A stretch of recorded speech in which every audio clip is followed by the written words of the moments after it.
আজকে আমি আমার মেয়ের জন্য বানিয়েছিলাম বাড়িতেই চিকেন রোল, যেটা একদম দোকানের মতন খেতে হয়েছিল এবং দোকানের থেকে বেশি ভালো বলতে পারো। তো চলো ঝটপট করে বানিয়ে ফেলি দোকানের মতন চিকেন রোল। তোমরা অবশ্যই বাড়িতে একবার ট্রাই করো এবং আমি তোমাদের একদম শিওরিটি দিচ্ছি যে তোমাদের ভালো লাগবেই। আর ভালো লাগলে কিন্তু অবশ্যই আমার পেজটাকে ফলো করে দিও আরও নতুন নতুন রেসিপি দেখার জন্য। আর আমার রান্নাটাকে সবাইকে দেখার সুযোগ করে দেওয়ার জন্য অবশ্যই কিন্তু আমার পেজটাকে শেয়ার করে দিও। তাহলে চলো প্রথমেই আমরা ময়দাটা মেখে ফেলি। এই ময়দা মাখাটা কিন্তু একটা খুবই জরুরি কাজ বলতে পারো। রোলের জন্য ময়দা মাখাটা ভালো না হলে কিন্তু রোলটাই ভালো লাগবে না খেতে, রোলই মনে হবে না খেতে। দোকানের রোলের পরোটাটা কিন্তু খুব সফট হয়, তো আমিও চেষ্টা করব দোকানের রোলের মতন খুব সুন্দর একটা পরোটা বানানোর।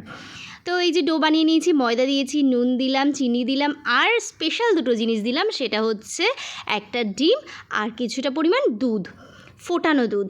তোমরা কিন্তু অবশ্যই এটা দেবে, এটা দিলে কিন্তু ময়দা মাখাটা দারুণ সফট হয় এবং পরোটাটাও খুব সুন্দর হয়। ময়দা মাখাটা ওইদিকে আমি রেস্টের জন্য 30 মিনিট রেখে দেবো। আর এদিকে একটু আদা রসুন থেতো করে তেলের মধ্যে দিয়ে তার মধ্যে একটু ছোটো ছোটো করে কেটে রাখা চিকেনটা দিয়ে দিলাম। চিকেনটাকে হালকা একটু ফ্রাই করে নিলাম, তারপরে দিয়ে দেবো স্বাদ মতো নুন, সামান্য হলুদ গুঁড়ো, একটু জিরে গুঁড়ো, একটু ধনে গুঁড়ো আর একটু ঝাল লঙ্কার গুঁড়ো। ব্যাস আবারও ভালোভাবে হাই ফ্লেম করে লো ফ্লেম করে চিকেনটাকে আমি ভালোভাবে রান্না করে নিলাম। তারপরে দিয়ে দেবো কিছুটা পরিমাণে কুচনো পেঁয়াজ, বেশ কিছুটাই দিয়েছি, একেবারে কম যে এরকম নয়। ব্যাস আবারও একটু কুচনো পেঁয়াজের সাথে চিকেনটাকে ভালোভাবে একটু রান্না করে নেব। পেঁয়াজটাও আমার ভালোভাবে নরম হয়ে গেছে, চিকেনটা তো রান্না হয়েই গেছে। ব্যাস এবার এটাকে নামিয়ে নেব। এদিকে ঠান্ডা হতে দিয়েছে, আর এদিকে যে ময়দার ডোটা মেখে রেখেছিলাম এটাও কিন্তু আমাদের খুব সুন্দর সফট নরম একটা ডো তৈরি হয়ে গেছে। এটাকে আরেকটু হাত দিয়ে ঠেসে নেব। ময়দাটা যত ভালোভাবে না মাখা হবে তত ভালো রোলটা নরম এবং সফট হবে। দেখতে পাচ্ছ ময়দাটাই কতটা নরম হয়েছে। ব্যাস আমি এবার এটাকে লেচি করে নেব। এই ময়দা কিন্তু আমি কিন্তু লেচি করলাম, বেললাম তাহলে কিন্তু হবে না। এই প্রসেসগুলো একদম পাই টু পাই খেয়াল রাখতে হবে। লেচিগুলোকে হালকা তেল মাখিয়ে আমি রেখে দিলাম। ব্যাস এদিকে আমি একটা বেলুন পিঁড়ি নিয়ে নিলাম, ওদিকে লেচিটাকে নেব। লেচিটাকে কিন্তু আমি তেল মাখিয়ে রেখেছিলাম, কিন্তু আমি তাও সামান্য একটু ময়দা দিয়ে আমি বেলবো। হালকা হাতে বেলবো, খুব যে জোরে বেলবো এরকম না, হালকা হাতে একটু পাতলা করেই আমি বেলে নেব। বেশ মানে ধৈর্য সহকারে কাজটা করতে হবে, ঝটপট করার চেষ্টা করলে কিন্তু একদমই ঠিকঠাক পারফেক্ট হবে না। পরোটাটা একদম বড় করে বেলে নিয়েছি, তার মধ্যে দিয়ে দেবো সামান্য একটু তেল। আমি যেহেতু ময়দা দিয়ে বেলেছিলাম সেহেতু আমি আর এখানে ময়দা অ্যাড করব না। তোমরা চাইলে গায়ে হালকা পরিমাণে একটু ময়দাও লাগিয়ে দিতে পারো। বাস এরকমভাবে ভাঁজ করে করে লাচ্ছা পরোটার মতন করে নিলাম। এবার হাত দিয়ে টেনে এটাকে লম্বা করে নিতে হবে, যতটা খুশি সম্ভব টেনে আমি এটাকে লম্বা করে নিলাম। তারপরে রোল পাকিয়ে ব্যাস এরকমভাবে লাচ্ছা পরোটার মতন করে রেখে দিতে হবে। আর তোমরা যদি লাচ্ছা পরোটা বানাতে চাও বাড়িতে, ঠিক এই প্রসেসে কিন্তু বেলে নিয়ে পরোটার মতন ভেজে নিলেই কিন্তু লাচ্ছা পরোটা রেডি। পুরো দারুণ খেতে হয়, মানে যে না খেয়েছো সে অবশ্যই একবার বানিয়ে খেয়ে দেখো বাড়িতে। ব্যাস এদিকে আমার লেচিগুলো সব রেডি করে নিয়েছি। চলো তাহলে এটাকে হালকা তেল দিয়ে আমি বেলবো। আমি কিন্তু এখানে আর কিন্তু ময়দা অ্যাড করবো না, সামান্য তেল দিয়ে আমি এটাকে ভালোভাবে পাতলা করে বেলে নেব।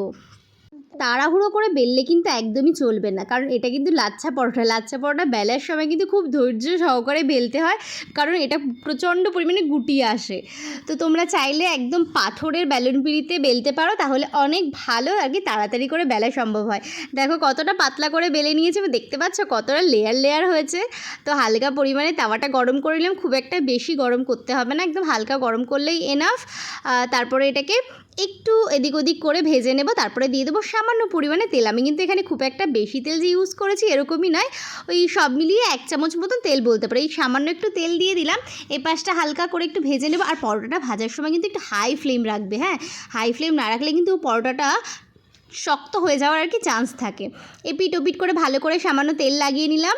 বাস এবারে দেখতে পাচ্ছ কী সুন্দর দেখতে লাগছে না লাচ্ছা পরোটাটা। তো আমার রোলের কিন্তু 80% কাজ কমপ্লিট। চলো তাহলে এবার এটাকে নামিয়ে নিয়ে এবার যে চিকেনটা বানিয়ে রেখেছিলাম সেই চিকেনটাকে আমি ওপর দিয়ে ব্যাস রোলের মতন করে দিয়ে দেবো। আর কোনো কাজই নেই, চলো তাহলে আরও কিছু কাজ আছে। কিন্তু এইবারে দিয়ে দেবো কিছুটা পরিমাণে কুচি করা পেঁয়াজ। তোমরা চাইলে এখানে শসাও অ্যাড করতে পারো, কিন্তু চিকেন রোলের সাথে কিন্তু শসাটা একদমই যায় না। তারপরে দিয়ে দেবো চাট মশলা, বেশ খানিকটা চাট মশলা দেবো। চাট মশলা দিলে ফ্লেভারটা কিন্তু বেশ ভালো আসে। তারপরে দিয়ে দেবো সামান্য একটু লেবুর রস, লেবুর রসটা দিলেও বেশ ভালো লাগে। আর তোমরা যে যেরকম ঝাল খেতে পছন্দ করো সেরকম কাঁচা লঙ্কা দিয়ে দেবে, আর ঝাল না চাইলে লঙ্কা নাও দিতে পারো। বাস এটাকে এবার রোল করে নেব। রোল করে তোমরা চাইলে এরকম রোলও খেতে পারো, কিন্তু আমি দেখতে সুন্দর লাগার জন্য আমি এটাকে একটু কেটে দিয়েছিলাম। কেটে দিলে না দেখতে আরও বেশি ভালো লাগে। তো দেখো কি সুন্দর দেখতে হয়েছে না, একদম দোকানের মতন। তোমরা অবশ্যই বাড়িতে একবার ট্রাই করো, ভালো লাগলে কিন্তু আমাকে অবশ্যই কমেন্ট করে জানিও। দেখতে পাচ্ছ? তো চলো আজকের ভিডিও এই পর্যন্ত, আবার দেখা হবে নতুন একটা রান্না নিয়ে।